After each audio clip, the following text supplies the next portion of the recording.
Hey everybody, it's Lon.TV, and I just picked up the new Airpods 4 with active noise cancellation the other day.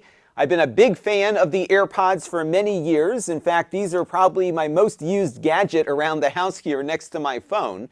And what I like about this style of AirPod is that this is more of an earbud than an in-ear headphone, which I prefer. I really don't like sticking things inside of my ear canal, but these sit very comfortably on the outside and they sound great. In fact, these new ones sound a lot better than the version 3 ones did. And we're going to take a closer look at these new AirPods and what they're all about in just a second. But I do want to let you know, in the interest of full disclosure, that I paid for these with my own funds. All of the opinions you're about to hear are my own. No one is paying for this review, nor has anyone reviewed or approved what you're about to see before it was uploaded. So let's get into it now and see what these new AirPods are all about. Now, the price point for these new AirPods with the noise canceling feature is $179.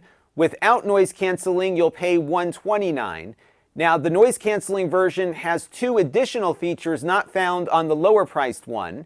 So the charging case here for the active noise cancellation version has a speaker at the bottom. So if you happen to misplace your AirPods in the house, you can go to your phone, hit the play button, and you get a pretty loud ping here that you can use to track down where your AirPods case is located. Both of the versions support Apple Find My, but this is the only one that actually has a sound that can be played on its speaker, because the other version doesn't have a speaker at all. One additional feature is that you can charge this case wirelessly if you have the noise canceling version. You can't do that on the non-noise canceling version. And one perk of this case is that it will also charge magnetically on an Apple Watch charger. So if you've got a charging base in your bedroom or something, you can just snap it into the same charger that your Apple Watch uses, and it will latch on and stay in place. It will, of course, charge on MagSafe chargers, but it doesn't magnetically latch to those. So you want to use a charger that is on the table for wireless charging. Additionally, it has a USB Type-C port here at the bottom that you can use as well. And if you get the non-noise canceling version, the USB-C charger is the only way to charge your charging case. Now, these new AirPods fit very nicely in my ear here. I had no issues walking around with them. I also like to use my AirPods at night with my Apple TV in bed. No issues there either. So far, they've been just as comfortable as the prior edition that I had before. So this is the version 4. This is the version 3. And as you can see here, the version 3 is a little bit bigger and angled slightly differently. So they've been tweaking the design a little bit, perhaps for better fit. One of the issues you run into with these kinds of headphones, though, is that there are some shapes of ears that just don't work well with them. So if you've had problems in the past, this may not rectify them, but for me, they fit just fine even when I'm walking around.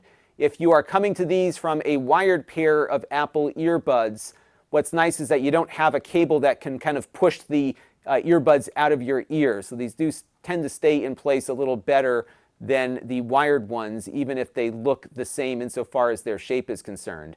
Audio quality on these is a remarkable improvement over the prior edition. I never had any complaints about how these sounded, but I generally listen to podcasts as I'm walking around. But I did play a lot of music on these new ones, and the bass is so much deeper and richer. But the sound doesn't sound muffled as a result. It's just got a very nice, almost headphone-style sound to them, which is a very big improvement. You still have all the accuracy on some of the higher tones than as you did on the last version, but the bass is something that I've noticed much more with these, and that's in a good way. I was really, really impressed with the audio quality.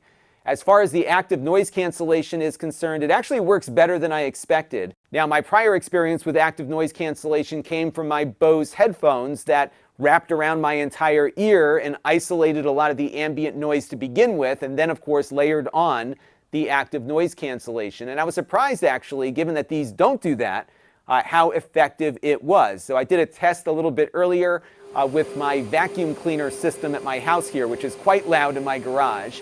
And it did a very nice job of filtering out most of the noise. It was still delivering a bit of a hiss, but it did get rid of a lot of it. And I'm eager to take these on a plane next and see how they do. What I'll probably do on my next flight lesson is take it up in the little single-engine plane that I fly around in, and I'll let you know how it does in a short update that I'll do in the near future. But this is not bad, actually, better than I expected.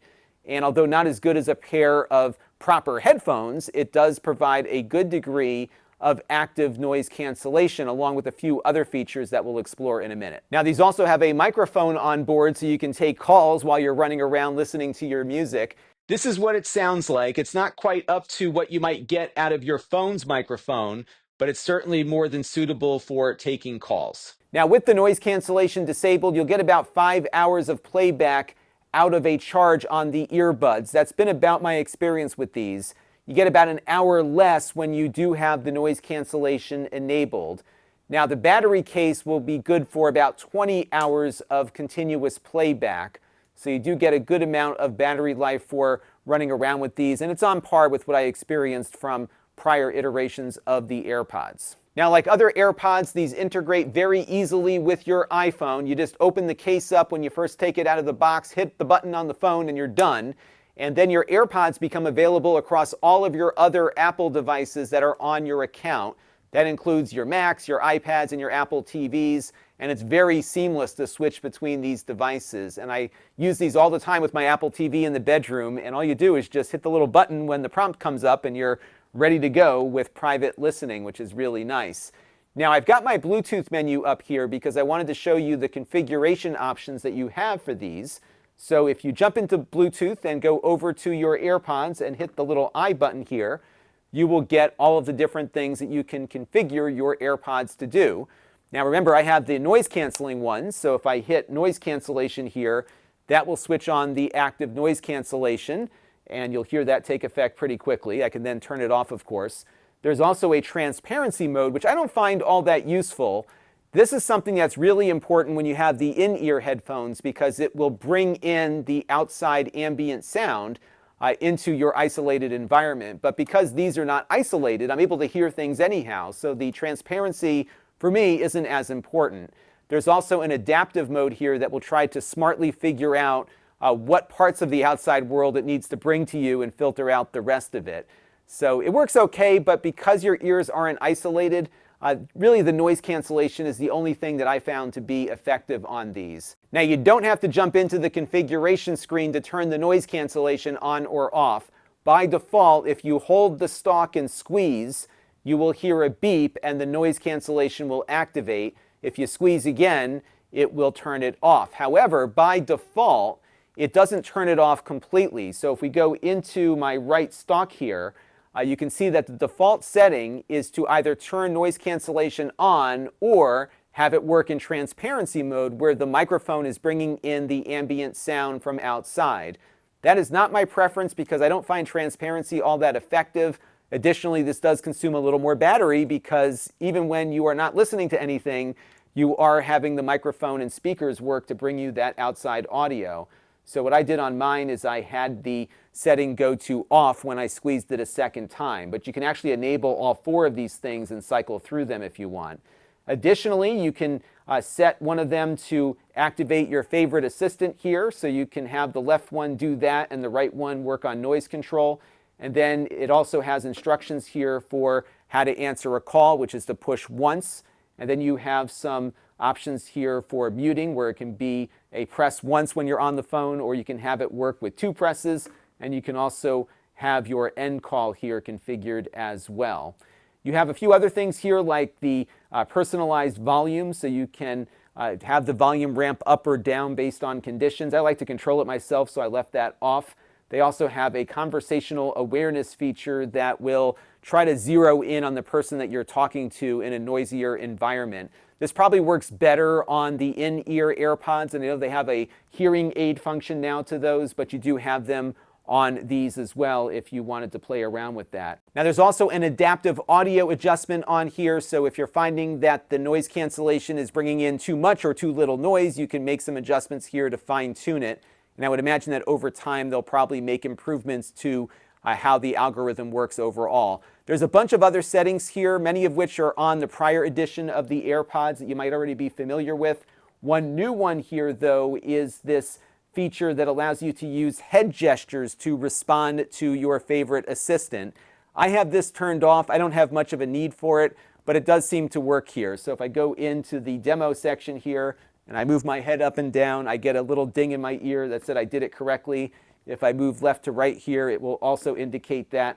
And if I try to make the wrong gesture, it will beep at me saying that I didn't do it right. So it does work. It's just not something that I found all that useful. But if you are getting a pair of these or you already have one, definitely spend a little time in here to get everything personalized to where you want it to be, because it's not apparent that this screen is out there. You have to dig through your Bluetooth menu to get there. Now, these will work with non-Apple devices as just a regular pair of Bluetooth headphones. Now, on the prior edition of the AirPods, there was an actual physical button on the back of the case that you would use for pairing. They've gotten rid of the button with this version. So what you do is you open it up and then double tap the front of the case here, and it will beep if you have the speaker and start blinking here, and now it is in a Bluetooth pairing mode.